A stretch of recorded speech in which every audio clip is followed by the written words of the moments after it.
Ang pagsusuot ng running ay practice paghahanda natin sa pagsusuot ng starting. Kasi ang starting, pag sinusuot na natin, medyo may kahirapang isuot. Kasi kumpleto yan. Mas maraming ikot ang starting. Ngayon, maliban lang kung ang nire-rewind mo ay inikot mo ng kulang, pareho running starting, saglit lang yan isuot.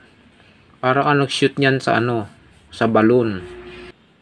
Hindi mo kailangan maghirap o gumamit ng kutsilyo o panulak para lang ma-shoot mo. Basta kulang, saglit lang isuot. Pero pagka kumpleto, katulad nitong nirewind natin na to, yung kinalas ko. Nung kinalas ko to, nakita nyo yun na kumpleto, punong-puno. So, ganun din dapat yung isusuot natin. Kapag ginaya natin yung original na data. Ngayon, kung gusto mo na makatipid ka, pwede mo namang bawasan. Nasa sayo yan. Lalo na kung ititinda mo, bahala ka kung anong gusto mong o ilang ikot yung ibabawas mo. Pwede yun. Nasa sa iyo yan bilang isang negosyante. Kaya kung personal mong gagamitin o kaya naman ay repair mo o pambenta mo yung electric fan,